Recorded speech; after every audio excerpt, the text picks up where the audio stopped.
We've kept our pushing example to a horizontal surface. Let's take it now to a more complicated case of an incline. Before doing that, we need to review the right triangle. In the bottom left corner of the screen, you see one.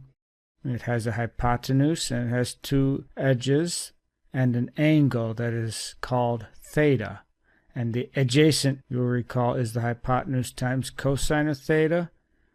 Those are the trig arguments that you need to complete a right triangle.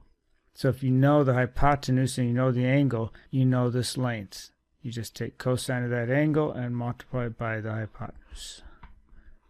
So here we have our mass on a flat surface. This is the symbol for the floor.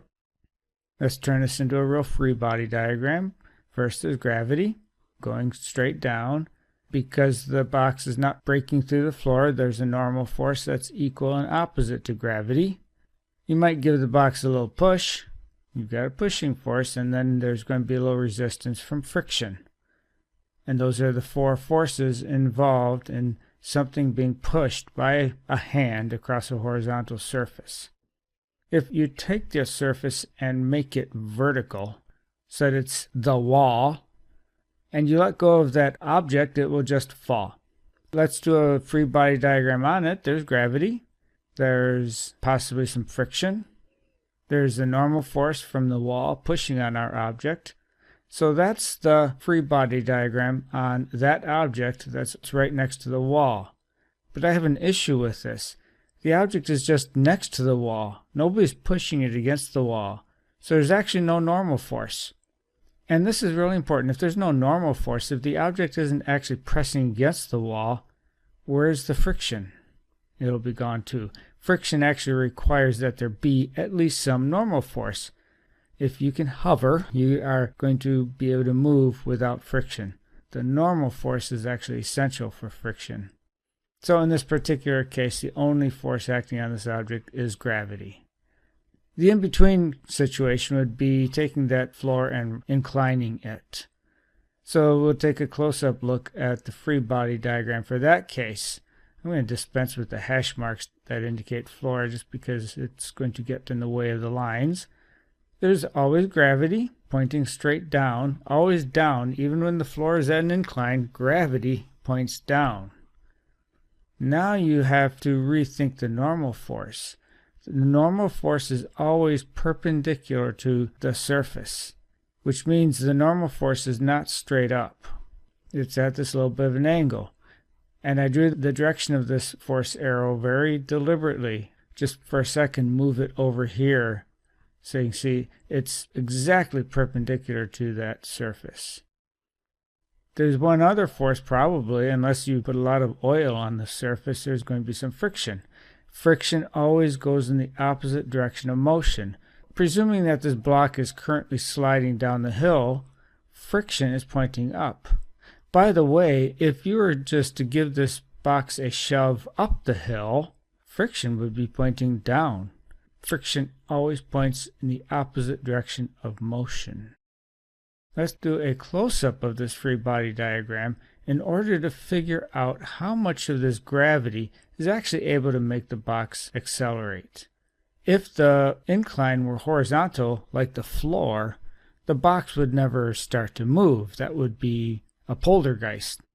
It's only because you've tilted the floor that now the box starts to slide.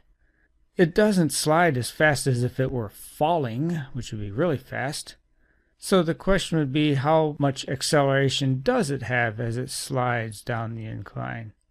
But one question to be answered is how much of the force of gravity actually affects the motion of the box. Only the amount of this gravity that is in the direction of the incline is able to accelerate the box. So let's draw the force of gravity, and only the amount of this downward force that is in the direction of the incline can accelerate it. Imagine a light source way over here, far away, and imagine the shadow of this gravitational force arrow being cast onto the incline. How long is that shadow? That's how much of the gravitational force is available to make this box slide down. Let's see it by drawing a triangle. First I'll draw the short opposite leg here, and then I'll draw this leg, and I'll indicate an angle. This angle happens to be the exact same angle as the incline. Incline is at an angle theta. This is also theta. The amount of the force of gravity that's actually able to make the box accelerate is just this much, the opposite angle, the amount that is in the direction of the incline. So that's the force of gravity, the hypotenuse, times sine of theta. So that's the amount of force of gravity that is actually available to affect sliding. Now, if I add in friction, it will slow down the box even more.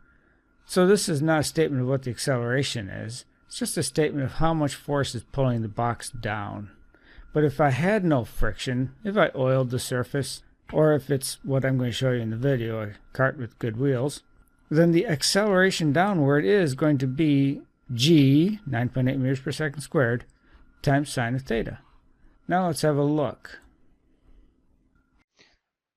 Now we're going to look at a real inclined plane problem. It's on the board and it's on the table.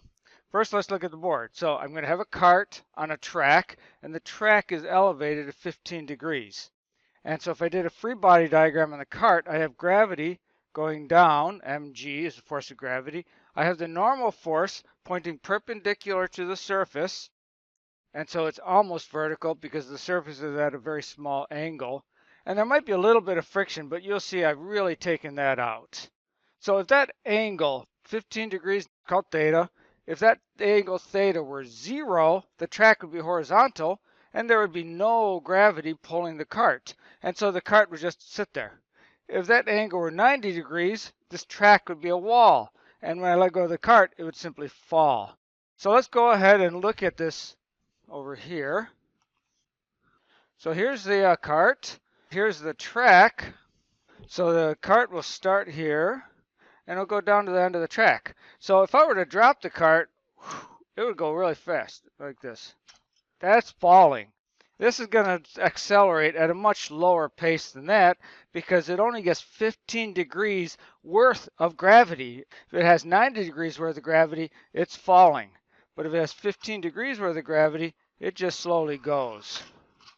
That's the difference. I can calculate how much that gravity is just by taking g and multiplying it by sine of this 15-degree angle. And that's how much gravity there actually is. And sine of 15 is a very small number. Check it out for yourself. Okay.